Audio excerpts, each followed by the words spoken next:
Okay, I think we're going to begin. We'll let people continue to join us. Dr. Noyes, would you like to just start with a couple minutes introduction? 1 minute. Sure. Hello, everybody.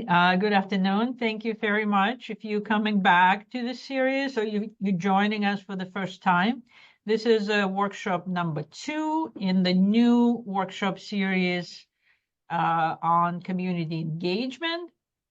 So thank you very much to Lorraine for the last week, very engaging presentation. This week we have 2 new speakers who are going to talk with us about their shared passion for plain language. I just wanted to emphasize that this is a 4-week series. If you, for whatever reason, miss a week, we have recordings. You can go back and review. If you complete all the workshops, you'll get a certificate of completion.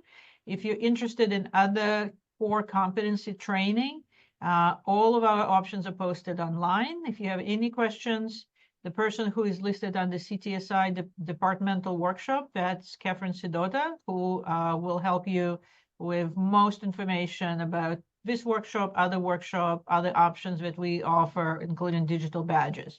So I'm going to stop right now and pass the microphone to Andy and Grace and look forward to your engaging presentation today. Thanks, Dr. Noyes. I am very happy to get you started. Real quick, I'm going to drop a little prompt in the chat for everybody that's here. If you don't mind, please introduce yourself and tell us about your work. Try and keep it to about 2 sentences, and as a fun little challenge, right? And that's one of the reasons why we're here today. Try to do so using plain language. If it gets to about 3 sentences, that's okay. I know everybody's real busy and very well accomplished here. While everybody's working on finishing up their sentences, I'll go ahead and give a very brief introduction of myself. Please feel free to shoot your sentences into the chat. There's no big rush. Just, feel free to follow along as I'm presenting. My name is Andy Strohmeier. I do have a master's in education, specifically English education for adolescents. Before I started at the CTSI, I was an English teacher, and I'm sure you're already connecting the dots as to why I'm interested in plain language. I transitioned from being a teacher, and now I do work at the CTSI very closely with Grace and Catherine. I am a staff member there. I am the Special Populations Coordinator, focusing on enhancing health and health equity for underserved and historically minoritized populations. All right, so very quickly, just a quick objective here. A few things that you're going to learn today, at least from me, but Grace will chime in as well as she gets into her own presentation. One of the things you're going to learn is not only a definition of plain language, but a working definition of plain language. I think that's very important for researchers and research teams. So you're going to learn that. What you'll also learn is a little bit about our community. Grace has some really good slides about a really cool study that her and her team did. But you'll learn some data points about Buffalo and a little bit about the region itself. And then we'll talk about plain language, why it's important, and then why you should use it. And then more importantly for you folks, how you can use it. We'll talk about specific strategies as to how you can integrate plain language into your research to make it a little more readable, a little more understandable, and more importantly, more accessible for our communities. So firstly, what is plain language? Plain language, which is also oftentimes called lay language, is the communication that your audience can understand the very first time they read it or hear it. This was a governmental Congress level law, but the Plain Writing Act of 2010 defines plain language as writing that is clear, concise, well organized, and it follows other best practices appropriate to the subject or field and intended audience. That was more specifically for writing laws, but as you can see, it has very much a good application to the University at Buffalo and to research in general. The keys, I put in this cute little pyramid here. You want to use short words, you want to have short sentences, and you want to have short paragraphs.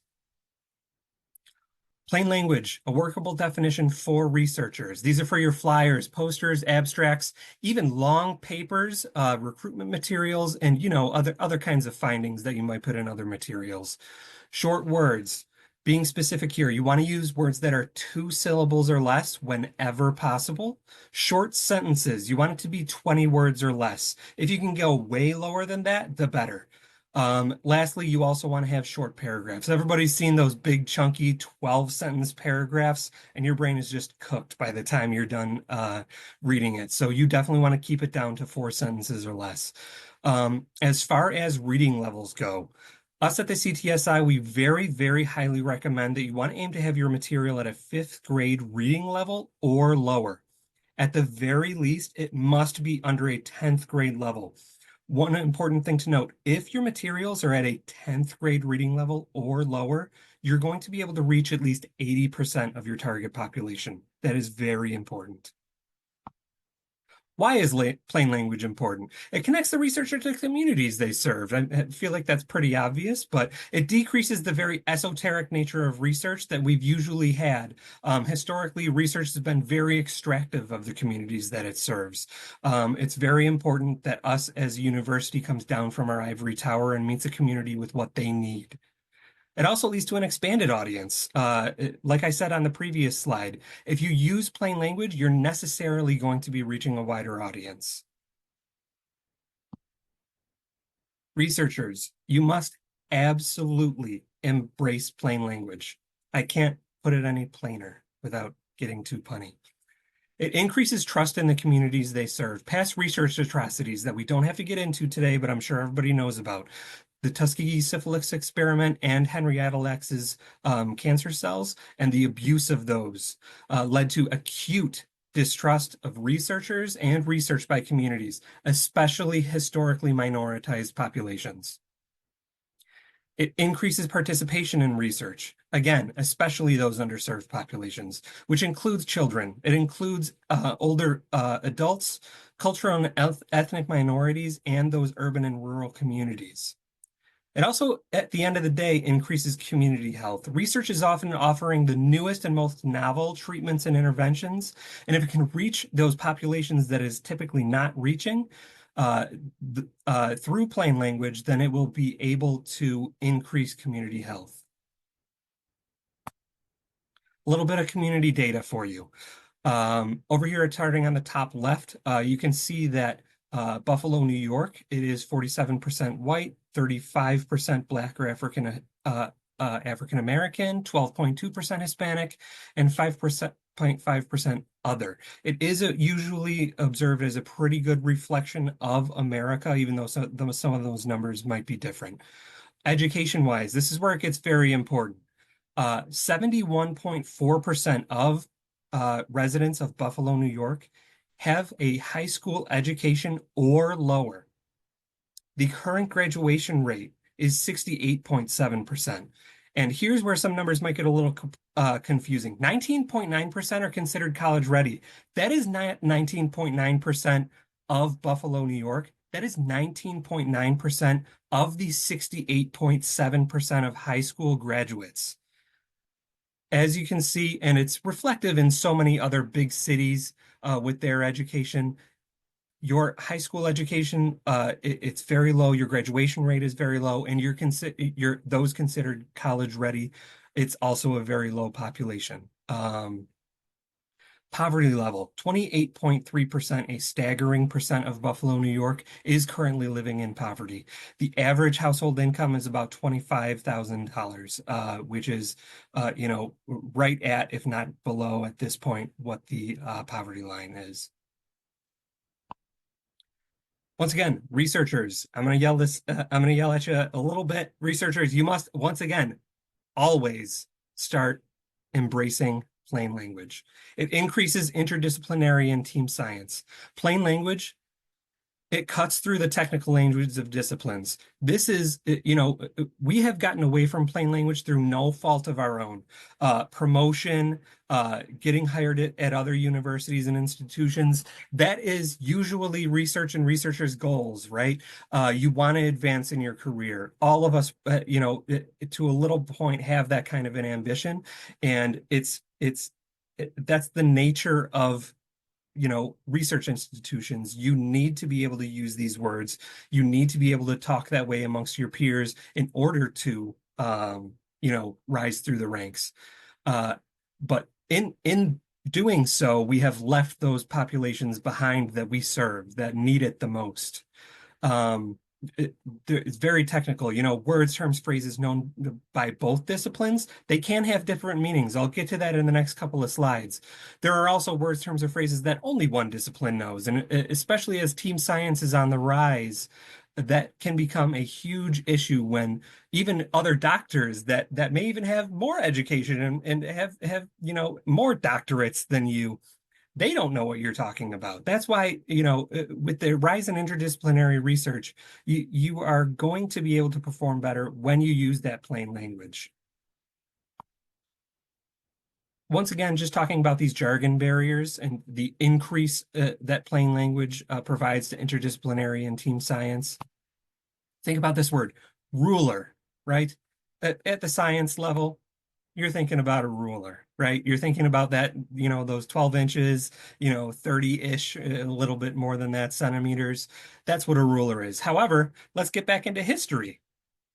Kings, queens, emperors, dukes, duchesses, these are rulers.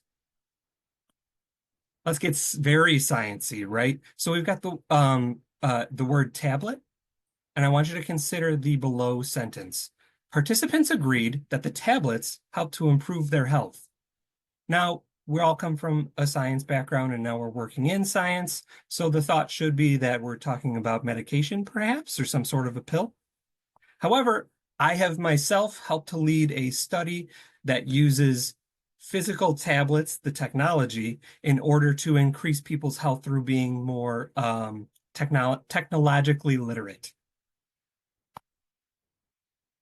We think we're being clear, but we are not. Research readability remains a problem. Here is an analysis of 6 abstracts presented to the community. And once again, just to emphasize, this was at a community health event where the majority of people attending the session were community members.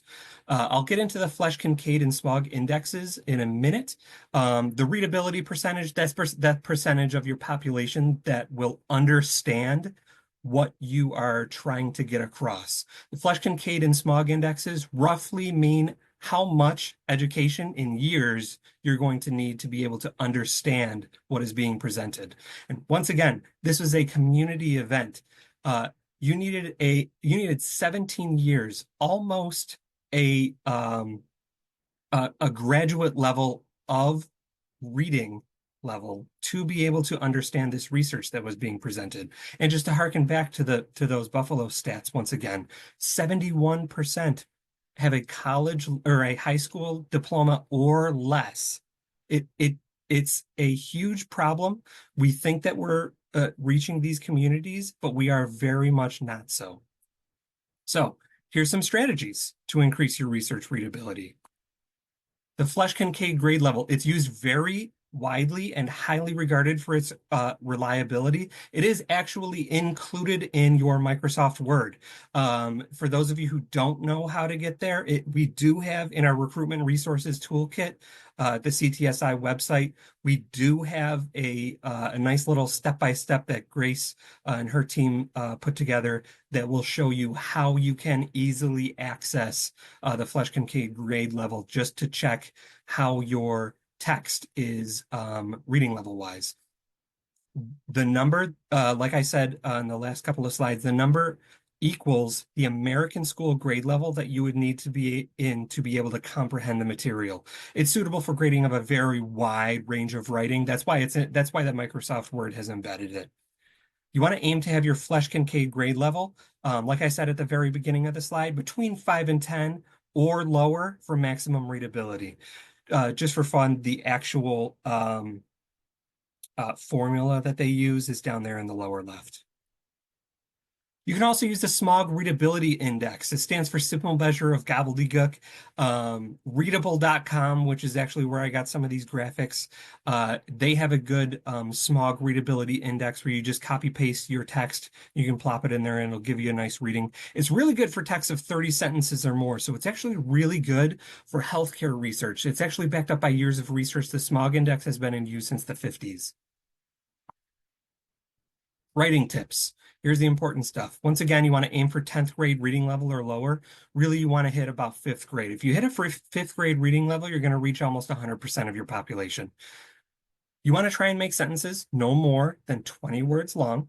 You also want to use words with 1 or 2 syllables whenever possible. Use words that are common in plain language when you can. Try to make paragraphs no more than 4 sentences long, and try to make the information as simple as possible. Once in a while, you might have to use words that are longer than 2 syllables. Especially when we're in the medical field, you might not be able to use a 2-syllable word when you're trying to describe a symptom or a condition.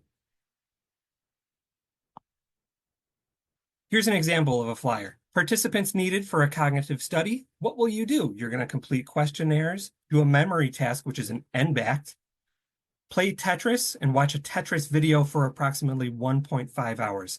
And then it gives some good stuff about, where it's going to be, how you get started. You want to fill out the screening questionnaire, and we'll contact you to schedule an appointment. Pretty straightforward. I actually feel like this isn't as bad as it can get when it comes to recruitment flyers, but I think we can do a little bit better. Volunteers needed for memory study. Remember, we're using those common words. In this study, you will, and bullets, this is very important here too, visit the office once for 1.5 hours, complete surveys, play video games, watch a video. Very short, those sentences are between 2 and 7 or 8 words long. And then, of course, as we give the location, we can also move on, and you're filling out a survey, not a questionnaire, and then you can get some more contact information. It's giving across the same exact information, but look at these Flesch-Kincaid scores. It goes from a 9.5, which actually did a pretty good job. It's under that threshold of 10 that we aim for, but now it's a 4.9. We are under that 5, and we're reaching almost 100% of our target populations. Resources. First and foremost, ask the nerds. That's me, that's Grace. Consultation services, please reach out to plainlanguage@buffalo.edu. That's what our CTSI has put together. There's that nice little form that Grace had put together for us to show you how to integrate, the Flesch-Kincaid reading level into Microsoft Word. The CTSI is great at helping investigators present their research to the community and their colleagues, and more importantly, putting it in plain, accessible, equitable, readable language. Materials that we can help you with. We can help you with flyers, brochures, and recruitment materials. We have been doing this for years. One of our colleagues, Ashley, she's our recruitment coordinator. She does an absolutely fantastic job with flyers and other recruitment materials. But we can also help, very importantly, with papers, presentations, and those abstracts, especially if they're going to be presented to the community. Here's some references for you, some more information down here at the bottom. Plainlanguage.gov, that will help a little bit with that, the law that was passed in 2010. AnalyzeMyWriting.com, you can see some other readability indexes in there. And you've also got readable.com, which I gave as an example earlier today. Readable.com is great. Once in a while, it will have a little bit of a paywall, but you get one free one a day. So as long as you're sticking to that, you can use that. Thank you. Please keep an eye out. This is a very cool thing that the CTSI is doing. We are creating, in partnership with the School of Engineering, a novel artificial intelligence that can analyze existing research materials and then suggest changes in plain language and community friendly language. It's going to be it's very novel. It's going to hopefully be a machine that'll just be hosted on our website that you can just copy paste your stuff into, and then it'll suggest those changes. It's a very cool project we're working on. I'm very passionate about it. Hopefully I've gotten that across, that I'm not only passionate about, the AI project, but plain language in general. At this point, that's the end of my slide. So if you do, please give me any comments, questions, or ideas that you might have. Thank you so much. Hi, Andy, we have a couple questions in the chat. Wonderful. Tanya's saying, will probably the age level be adjusted based on the fact that our public school system may change moving forward? She has a sad face, which is probably I'm thinking connected to the fact that the ELA and math scores are not as high as we wanted them to be, even post pandemic. Though I can say that I did read an article that said New York State and California and Michigan are moving up higher than the rest of the country. So we're making strides. Fast, no, but she wants to know if the probably the level will be adjusted below 5. Thanks, But Tanya. The reason why we come to those is it's because of the target population that you're looking to reach. If you're at the 10th grade reading level, you're reaching 80% of your target population. And that doesn't just mean 10th graders and up, right? It means in general, if you're doing an adult study, if you put it at the 10th grade level, those adults, about 80% of them have a 10th grade reading level or higher. But to go back to your question, the reason we came to those numbers, it was just reading what the percentages of our population. So if in the next few years that changes, then sure, we can lower it, but we can also raise it. It's all just reflective of what our target populations are hitting as far as reading levels. thank you. And Nancy is asking, is there a danger of making things so simplistic that you change the meaning of technical language? Oh, that's a fantastic question.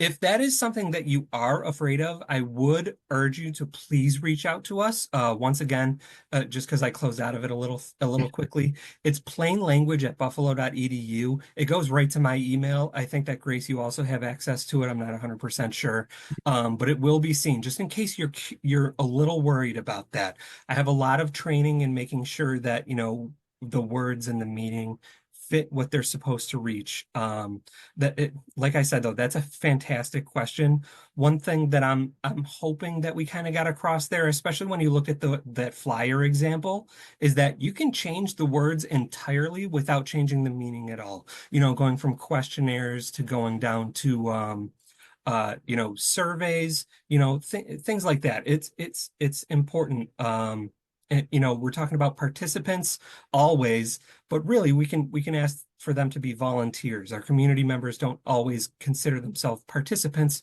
but by changing the word to volunteers, we're changing the word to a more community accessible word, but we're not changing the meaning of it at all. But I will say that's a great question, and I hope that you do make use of our resource just in case you do end up being worried that that's a possibility. And then finally, it's just a question that I have. Andy, could you scroll back through the chat and without mentioning anyone's name, just find an example of what someone wrote that is probably decent plain language and just explain why? Yeah, honestly, the first few ones actually did a really good job.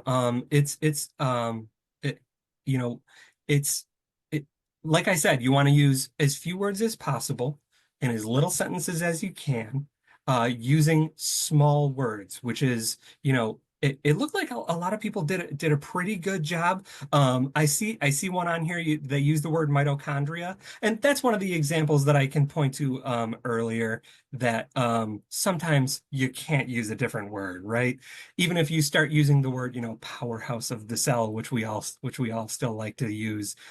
Now you're using more words, which is getting away from what we're looking for. What I was going to do as a fun little challenge, and you're welcome to do this on your own time if you want to. I do want to give Grace enough time so she can present and see if we can get into maybe an interactive session, but take a look at your sentences. Maybe you can practice a little bit, copy paste it into a Word document and see if you can, you put some of those strategies to use that I was talking about and that Grace is going to talk about in a little bit, where you can make those, even though it was 2, maybe 3 sentences that you were using, maybe you can use some more plain language and make it a little bit more accessible for not just our communities, but also people that have other levels of education here that are researchers. So give it a shot. But it looks like everybody did a pretty good job when it comes to it. Excellent. Thank you. I appreciate that. Yeah, okay, we're gonna unless anybody else has any questions, we're going to move on to Grace McKenzie. And Grace, please just tell me when you want me to advance the slides. Well, thanks so much, Catherine. Good afternoon, everyone. I am Grace McKenzie, a Community Engagement Specialist in the Community Engagement Core of the Clinical and Translational Science Institute, and I'm really happy to be here to talk about our Plain Language and Research project. And our project is based in the community as a community perspective towards plain language. My contact information is on the slide, so if you have any thoughts or questions after the workshop, I'm very happy to speak with you offline or at a different time. So our motto is, if you cannot explain it to a 6-year-old, you don't understand it yourself. So thank you, Albert Einstein, for explaining that to us. We try to keep this as at the forefront, that really, if you cannot explain your research to a child, then you're not doing a good enough job explaining your research. Next slide, please. So our plain language team for this project is Lorene, our director, myself, and our 2 student interns. Raphael is undergrad, and Anitha just got her master's degree. Next slide, please. So our goal in community engagement is to make research accessible to all people, people of diverse backgrounds and various diverse communities that are affected by health disparities.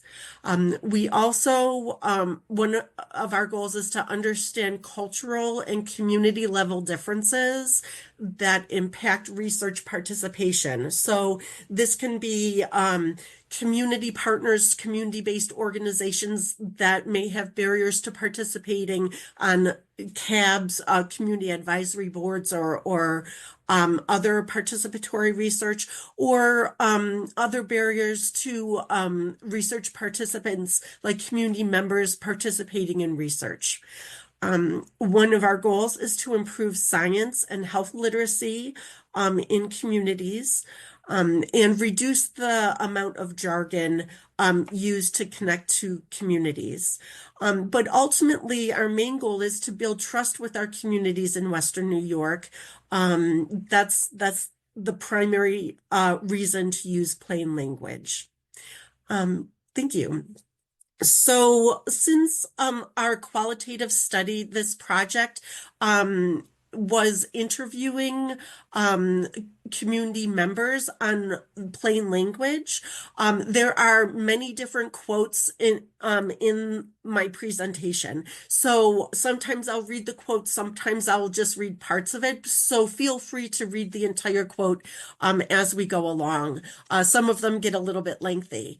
But this one is about mistrust or distrust of science because of not trusting researchers and the way that they talked with the community. And when you really boil down what they're saying, 90% of the words that they are using don't need to be there to get their point across. Almost like they are hoping to confuse you to help you not see what's actually happening. So you can see by this quote from a participant that they really did not trust research or researchers in the community. We have a long way to go to build community trust.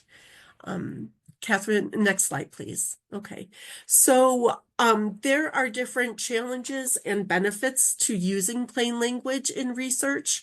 Some of the challenges include scientific terms that are not easily understood. And we'll actually, when we talk about the toolkit that we developed, we'll talk about ways to relieve this challenge. So as Andy had mentioned, according to the U.S. Literacy Project, the average American reads at the 7th or 8th grade reading level. So that's why we suggest aiming for the 5th grade reading level of your materials, limiting your jargon, defining your terms, and not using abbreviations or made-up words. There are huge benefits to plain language. Plain language bridges the gap between the community and the researcher. It is such a good tool to build trust and increase health literacy and science literacy in the community. One thing that we say is, you don't want to be a helicopter where you come in, drop in on a community just to get participants in your research and then fly away, never to be seen again. That's not plain language. That's not community engagement. We're looking for a commitment to build trust in the community that you're researching. And also a benefit that Andy mentioned as well is that plain language facilitates interdisciplinary teams. So teams can talk collaboratively and clearly and concisely with each other on shared goals. Next slide, please. So a little bit about Western New York. Buffalo is a major city along with Niagara Falls in the 8 counties of Western New York. We have a wide range of communities from urban to suburban to rural communities. As Andy pointed out, Buffalo is the most diverse city in Western New York. Western New York as a whole is mostly white, with 96% being white. But Buffalo is much more diverse and much more reflective of other big cities across the nation. Next slide, please. So what our plain language project aims is 3 different things. We aim to identify communication barriers, and plain language is not just text, it's communication. So we aim to identify communication barriers to reach to research participation among diverse community members. So really being able to reach the community that is your intended audience in a respectful way. Also to learn what language we should use in research for a community perspective. So always keeping in mind being community friendly and keeping your audience in mind, and understanding how people want to learn about research studies. So various communities have different ways that they want to be approached and different things that they want to learn about science first, second, and third. So really knowing that, going and planning for that before you even go into a community. Next slide, please. So for our plain language study, we had a variety of methods. It's a qualitative research study where we did interviews and focus groups of 50 people in Western New York that all are from the not-for-profit realm. So they were all representatives of not-for-profit agencies, grassroots coalitions, people really with boots on the ground that knew their communities that they served and lived in.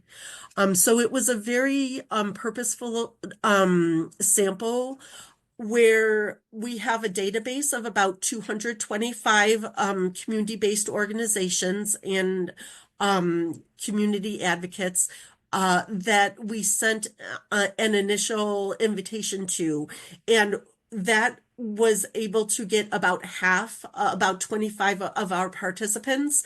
And then after we did those interviews, we looked at who was represented. And then we went back and we said, okay, well, where are our gaps in communities that are represented? And then we did purposeful invites to people to fill those gaps so that we tried to mirror the diversity of Buffalo as much as we possibly could. All participants were over age 18. And like I said, they all worked in the not-for-profit realm in community resources. So really knowing the communities in which they serve and live. From the qualitative study that we did design a guide to plain language in research. This guide talks not only about plain language, but also personal communication, general communication, communication specifically to use during research or during community engagement in research. And then we had the participants look at this flyer, which is just an example of a UB study. It's a real study that happened 2 years ago that we got permission to use. And they really analyzed this study flyer for content that was accessible and community friendly, and what actually were suggestions to make it more community friendly. Next slide, please. So in our study, we took the interviews and we did a rapid qualitative analysis. So we took the transcripts of our interviews and we matched them together with the field notes from the interviews to be one comprehensive master transcript. From the transcript, each member of our team did an analysis of a read through, an analysis of the transcript, and used a summary sheet to pull out the salient details of what we thought were hallmarks of the interview that fit into domains that were topics according to the questions that we asked. So we pulled out important quotes, we pulled out important details. And then we had a weekly meeting where we would review our summary sheets, and we would talk about what we thought was important, what others thought were more important, and really have a deep dive into each interview, coming up with a master summary sheet of all the data from each interview. After we did that, we took all of the master summary sheets and we put them into a matrix where we could then be able to juxtapose the data from each interview and be able to look and see commonalities and differences in the data, so that we could then draw from that general information that is good to reach communities, and what information is more specific to specific communities within Western New York. So the guide is broken down into general tips and then specific tips for various communities within Western New York. Next slide, please. So these are our preset topics or our preset domains, our major topics. So the definition of community and how people communicate within their community, what people thought was good communication and best ways to get attention, and then really focusing on the words that get attention or grab their attention the most or first, challenges in communicating, what really makes people interested in research, the importance of words in communicating research, various methods that can be used to engage communities, and then the flyer likes and improvements. And then at the end of each interview, we asked them if you had one tip that you wanted researchers to come away with, what would that be? And those additional tips are all in one chapter at the very end of our guide. So if you don't feel like going through the whole guide, you could just read that final chapter to get salient details of what the community really wanted you to know as a researcher. Next slide, please. Thank you. So the demographics of our study mirrored the diversity in Buffalo as much as we possibly could. So you can see from the chart there, we had 55% white and 25% Black or African American, and then lower amounts of other races and ethnicities, but tried to get as many people to the table as possible. The participants were social workers, community health workers, community engagement specialists, and a few leaders of community-based organizations. 80% were female and 20% were male. 34% were familiar or very familiar with research already, but 66% were either not familiar or just somewhat familiar with research. And we even had some people where this was their first experience with research.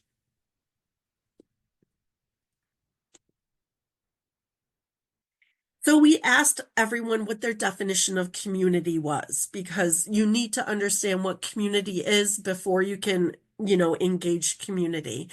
And we were a little bit surprised because their definition was that community is based on trust and shared experiences, shared goals, shared ideas, but also community is layered where one person can interact in many communities at once. So it's not just where you live, work, or play. It may be where you are online and social media. It could be any group that you participate in that has trust and a shared vision. Next slide, please. So there were some barriers to research engagement. So the barriers to research included the use of terminology or jargon, the tone of materials. People didn't like to feel dumb or disrespected. Research labs that were not accessible by buses or hard to understand directions. The topics just didn't connect with people. And we'll get a little bit more into that as well. And then topics do not promote participation as contributing to a positive change. People like to feel that they're supporting a cause. People like to feel like they're saving the world. They just don't want to do something because you're another number in a study. You need to pull on people's heartstrings to have them believe in your topic, to believe in your cause. Next slide, please. So research is the way people feel about voting. Why does one vote matter? Why does my participation matter? You have so many other people. Why do you need me? So that's what you're coming up against. And that's what plain language really helps you with, is letting people know that you value them and their participation matters. And you're looking at them as an individual and not as a number. Next slide, please. So in terms of recruitment flyer design, participants said more visuals have a higher impact. Not using cartoons. Cartoons can be perceived as talking down to people. You want to use real visuals of real people. And this could be stock photos of real people. We could help you find free images of real people. Or local attractions that people know. Using a picture of Delaware Park if you're doing a study, an environmental study or that type of thing. So using something local, local visuals. Use your headlines very wisely. Use them to pique interest, very much in form of questions. Questions really pique interest. Visual aids can really, really help understand the text that you use. So be very mindful about matching visuals with text. So next slide, please. So this is a draft of our community guide to plain language and research. And it has each chapter is a question that we asked in our interview. So it really explains very in depth the feedback that we got from participants on the domains that we preset and the themes that were drawn out. Next slide, please. So we have pulled out quotes in the guide that were really meaningful for each topic that was addressed. So you'll see that each section has at least 3 or 4 different quotes that are pulled out. Next slide, please. We also had vignettes in the guide. This is really to put a face on our communities. A community is not just some nebulous thing in the cloud. It's real people, and engaging real people in your research. And so 3 people volunteered to write their story to be in our guide and to be kind of a representative of their community. So this example is Broderick from Buffalo's East Side. Next slide, please. So people really want to know what is in it for them. Why should they take time out of their busy lives to participate in your research? So it's your job as a researcher to answer that question and do it in as much of a succinct way as possible. Next slide, please. So we have tools to help you do that. We developed a plain language checklist. So this is a checklist for any media that you use for your research, research flyers, ads, mass media ads like a billboard or that type of thing, and also social media. So this checklist lets you think of all aspects of the media that you're putting out, whether it's ways to get attention or how to get attention in a positive way, crafting your words, crafting your graphics, and how to organize. Next slide, please. We also have an example flyer template, and this was developed by the community to help you reach them better. So what came about was the community wants to be addressed in a bite, in a snack, and in a meal. So it's a 2-page flyer, and I know front and back, or if it's social media, one on top of the other, however you arrange it, it's in 2 pieces because the first should be a highly visual bite. So people just want to know the what your thesis is, what makes your research important. Excuse me, in 1 sentence, have your participant criteria right up front and the essential information to reach you right up front. On the back is to get into more detail. So that would be giving them a snack. Going into a few details of your study, and then having a glossary of terms. If you need to use your terms, that's okay, but define them in plain language. People want to be educated. They don't want to be perceived as being dumb. They want to learn. So a glossary is a great tool to use to teach the community about your terms and your jargon. And then the last column is to give them a delicious meal. And what that means is like a nice paragraph that may also be the same paragraph you use in your Participate in Research portal, where, you can use a bit of your technical language in that paragraph because you already defined it in your glossary. So this column has 2 pictures because you could use all of that column for your narrative. You could use, most of it and just have 1 picture.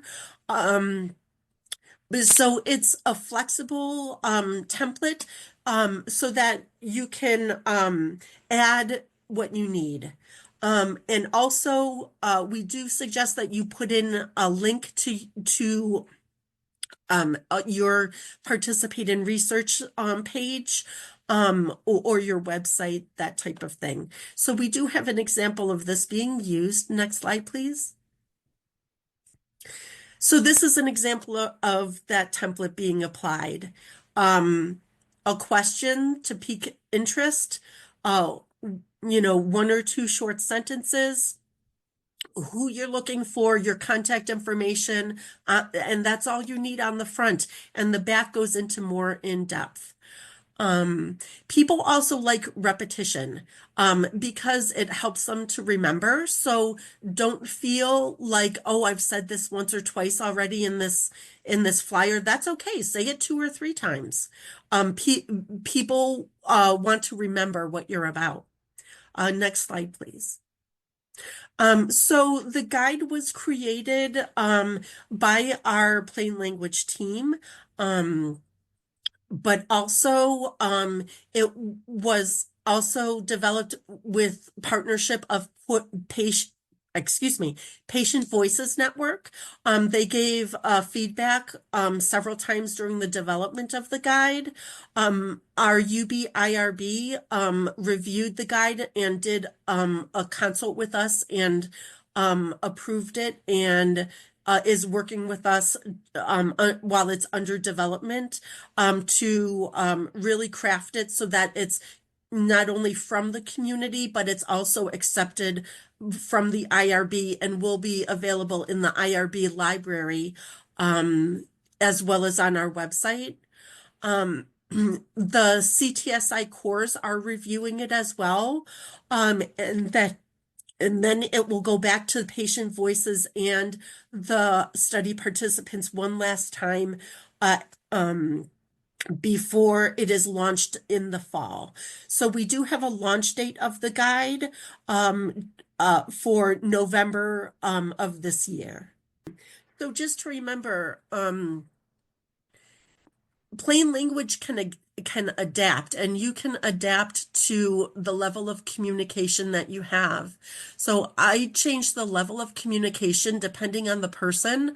If all of a sudden, if I'm seeing that they're not understanding because of a language barrier or an educational barrier, I change the way I say things. I adapt. So I think that that's a powerful quote to leave you with. Next slide, please. So our conclusion in this project was that the use of plain language is essential to building trust with communities and in making research available to all people. Next slide, please.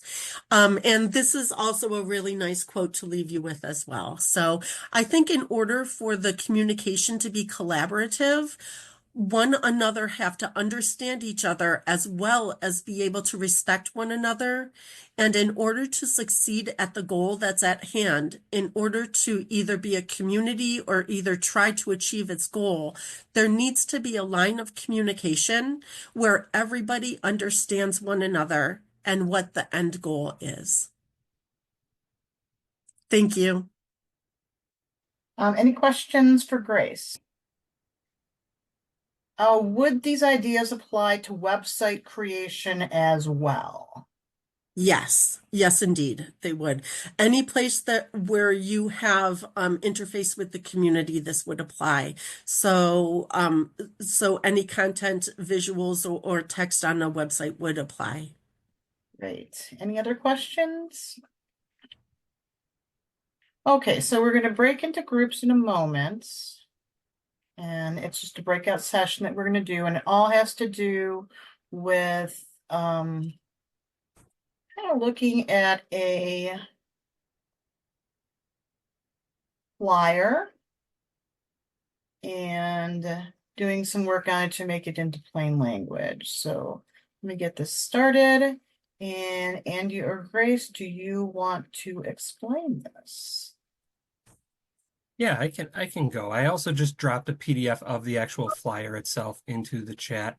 Thank you. It does look like a few people did have to leave a little bit. So I think for our breakout rooms, maybe like a 5 to 7 minute little breakout room. Okay. So here's what our flyer is. For those of you who were paying attention during both mine and Grace's presentations, I think you can agree that this might be a little wordy, and it might have some jargon in there that we can clean up a little bit. So when we break up into our breakout rooms, they're going to be facilitated by myself, Grace, and Laureen, who has agreed to be the third breakout person. So hopefully we get some good ones. Hopefully we get some good participation. You do have a job. First and foremost, your team is going to need to identify a reporter who will take notes on the edits that we're going to make to our flyers, and then that reporter will also be reporting back. I don't think that we have the ability to edit these flyers on the fly, so we are just going to be making recommendations as to how those edits are going to be made. Secondly, you're going to do the meat of the project. You're going to identify those changes that need to be made. The reporter will write them down. And then we'll be together for 5-7 minutes or so, and then as soon as we're done, the reporter will report back as soon as we're back in our main groups. Okay, I believe everyone is back. Just about now. Okay. So group one, that was your group, Grace, correct? Mhm. Did you have a reporter? We didn't really decide on a reporter. We just started talking. Okay. So, What were some things you discovered? well, we didn't like the image and we didn't think the image properly represented the study. So we would do something that's much more friendly, like an older couple walking or an older person walking in Delaware Park or someplace local like that. Someplace that's much more friendly than a treadmill with a younger looking person. Definitely the whole OPAC 2 calibration study is way too technical jargon. And even the word measured can, what will be measured is hard to understand, and really breaking that down more. The sentence in the pink box under heart health and activity in older adults is just a big run-on sentence and hard to understand. So making that be, one question that would that older adults would find, friendly for them. The goal really isn't in this flyer, so you want to definitely have up front what the goal is. Excellent, thank you. Mhm. And then how about we go to Andy? Does your group have a reporter? We And Grace, did. I think we'll keep the flyer up. That's fine. Great. Okay, go ahead. Yeah, we had some very similar comments on the flyer. So again, with like that intro in the pink box, we kind of like weren't really sure what the purpose of it was. It was just a bunch of jargon, a long run-on sentence, like you said. So we thought about making it more simple, less complex, making it shorter. Heart rate variability. Not many people will know what that means, so maybe changing that to heart rate changes. And then innovative devices, changing that to like new technology or something just to make it more simpler. And then, yeah, we also had the same thing about the OPOC 2 calibration study. We had the same comment. Someone actually had a good comment about, where does it say? In the in-lab measures bullet points, it says 400-meter walking test. We don't really use the meter system here unless you're like running on a track.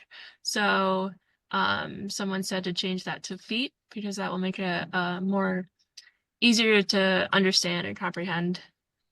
Great, excellent. It doesn't even tell you how long the study is.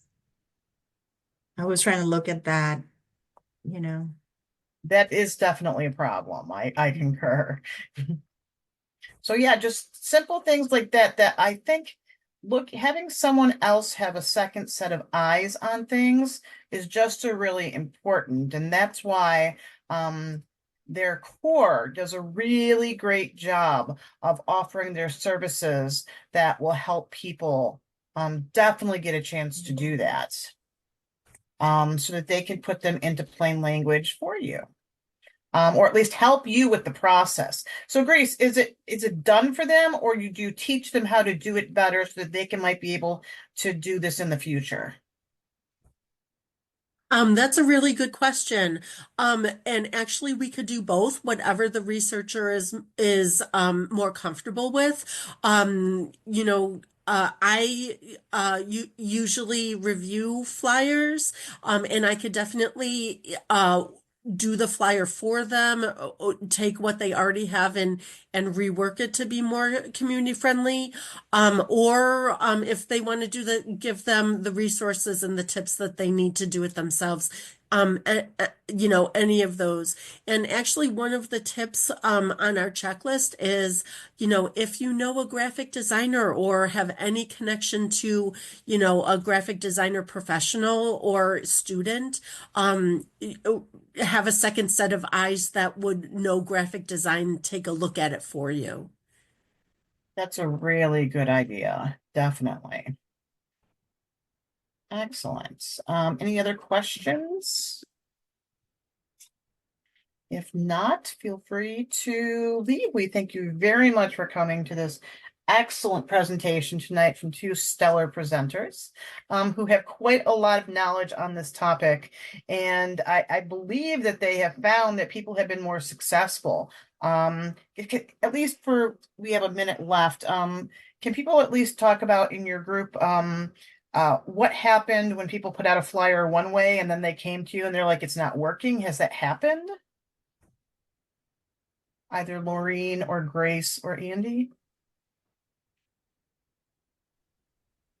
I'm happy to speak to it. Grace, Okay, you're very great. welcome to chime in too, but I think that's one of them.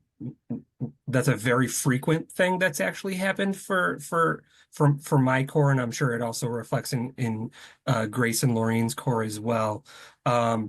Yes, we have seen that happen. It doesn't always come through as our flyer isn't working. It's usually the question, hey, we're having trouble recruiting.